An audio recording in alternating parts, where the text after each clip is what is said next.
Hello and welcome back to Life Lessons with Sheila. I'm so glad that you're here. If you're new here and you like what you see in here, then I would love it if you would hit that subscribe button. While you're at it, go ahead and hit that notification bell so you can be notified anytime I go live, upload a video, share a short, or lend encouragement on my community wall, which all happens between 5 a.m. and 9 p.m. Central Standard Time daily. Let's hop into today's video. The company you keep matters. I'm going to go straight into scripture. 1 Corinthians 15:33-34 says, "Do not be misled. Bad company corrupts good character. Come back to your senses as you ought, and stop sinning, for there are some who are ignorant of God. I say this to your shame." We've all heard it before. You become the company you keep. You've been accused of being just like so-and-so because you're friends. I used to argue that point. Why? Because I am a person who can be friends with various people in all circles of life, regardless of their social standing or even their financial standing. But the more I am out more here online, I understand the power of influence. Your company does matter. If you're associated with someone who is known to be a troublemaker or a drama seeker, people who do not get to know you will assume that you are the same way. It is sad to say that your company indeed will either lead you to a better group of influence or a not so good one. I never wanted to believe that until I began to deal with the consequences of the company I chose to keep around me.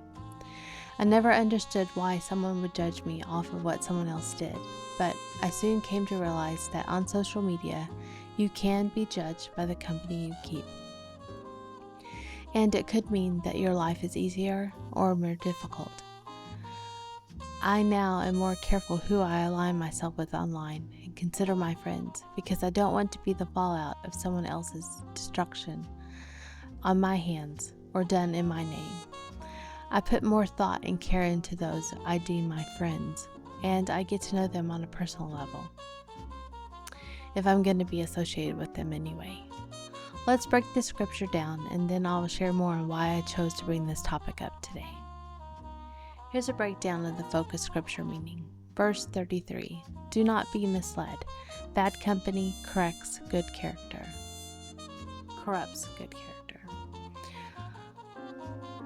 That gives us a warning against bad influences.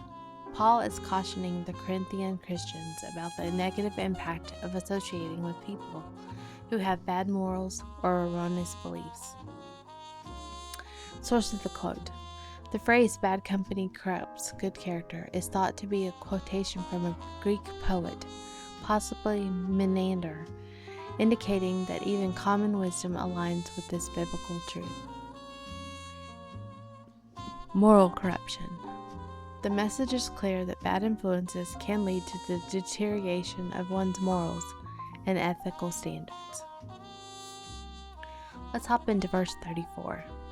"Come back to your senses as you ought, and stop sinning, for there are some who are ignorant of God.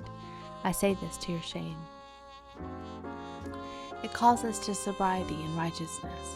Paul urges Corinthians to return to the state of spiritual awareness and to cease sinning. It brings an awareness of ignorance. He points out that some among them do not have the knowledge of God, highlighting a sense of urgency for them to rectify this ignorance. And their shame is a motivator. Paul uses a sense of shame to motivate them to take their faith and conduct seriously, recognizing that their current state is not in alignment with God's expectations. In the broader context of 1 Corinthians 15, Paul is addressing issues concerning the resurrection of the dead. Some in the Corinthian church were being misled by false teachings about the resurrection, leading to moral laxity and sinful behavior. Paul emphasizes the importance of sound doctrine and holy living, urging the believers to avoid associations that could lead them astray and to remain steadfast in their faith and righteous conduct. Here's how we can apply this to our lives today. First is choosing our friends wisely. This passage serves as a reminder to Christians today to be mindful of the company they keep, as it can significantly influence their character and spiritual growth. Take me as an example. I had my first negative run-in when I got involved in questioning the motives of a senior citizen and her random stories about widowhood, her childhood, and an odd love affair with some German-sounding man that his own life story didn't even add up. I began conversing with a group of ladies who discussed her antics, and well, yes, I was wrong to be gossiping, and not to excuse that behavior. She was downright creepy. To the point of reaching out to my personal friends, which at the time you could access from my profile on Facebook. I've since locked down that pretty tightly. At the time, I didn't share much of my faith on my YouTube channel, just little snippets of how I lived my life, which included many times my faith, but not so much scripture. I wasn't as confident in sharing my faith back then with the public, and rightly so. I'm glad, because I could have led a lot of people astray, thinking it was okay to gossip.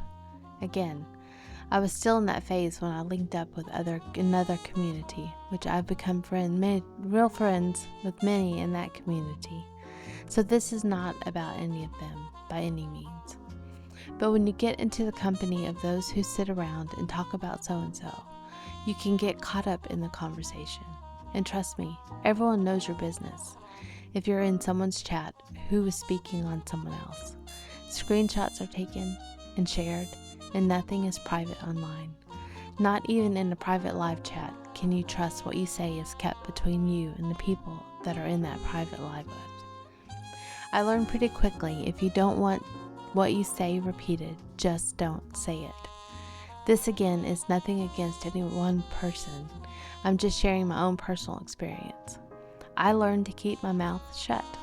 That it isn't my business, so I don't need to speak on it.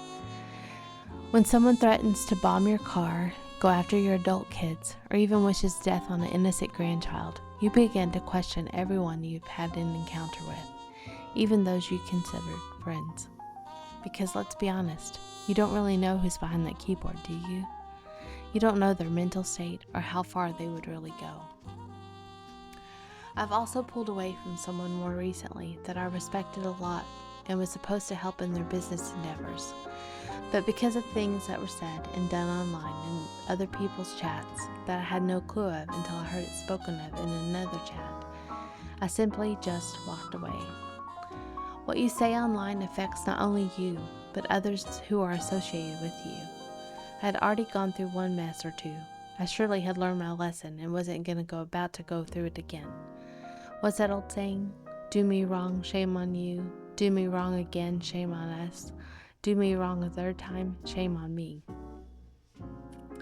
J.C. Ryle was once quoted as saying, "Nothing perhaps affects man's character more than the company he keeps." So if you have the CEO of a company you represent mishandling and misspeaking on social media, don't think that they won't be discovered and blasted all around town. And if you have any association with them, you will be dragged through the mud right along with them, just by being associated with them. The second thing is awakening to righteousness. It calls believers to wake from any spiritual complacency, to live righteously, reflecting their knowledge of God in their actions. I know that I have a deeply rooted faith. I have for many years. I've not always reflected that in my actions because I was still, to be honest, in a pick-me phase of life. I wanted everyone to like me, not because I wanted them to love me. I wanted them to adore my outgoing and sweet personality, but no matter how hard I tried, I came off to others as fake. Why? The only thing I can think of is that because so many are out here faking, being completely happy and joyful, and grateful for everything they have in their life, that I just seem to be fake like the others, to so many. But I'm genuinely a happy person. Even though my heart is sad, I wouldn't let you in on it. I handle that internally, not outwardly, unless I just can't hide it anymore. And I'm truly eternally grateful for everything I have in my life. I have a dear friend, after she got to know me, say, "Wow, you really are real. I thought you were faking being happy all the time. But I've never seen you down." When I stopped being spiritually complacent and choosing daily to live righteously, which means right standing before God, reflecting on my knowledge of God in my actions, you better believe I chose to act differently than the fleshy Sheila would act. I chose to walk away from any position that aligns with double-minded believing, or away from friends who can't help controlling their tongues. I would rather be alone and be right standing before God than be stuck in a friendship that does not lead me closer to Christ, but instead further away from Him. I can't be the only one working towards living a holy lifestyle. I just can't. I don't mean I will abandon those who are not desiring a closer relationship with God. I will just watch my interactions with them more closely. Complacency is man's biggest weakness. It creeps up on us when we least expect it. That was said by J. Mullings. Lastly is responsibility to correct false beliefs. Christians have responsibilities to correct misunderstandings and false teachings within their communities to ensure that the truth of the gospel is upheld and lived out authentically. I am not one to point out others' faults very easily, as I don't think that's my job, and I don't feel convicted to approach those who I think are wrong. Maybe that's some boldness I need to work on, or at least pray about. I don't like confrontation. I avoid it at all costs. I would rather just walk away silently rather than to tell someone they're in the wrong.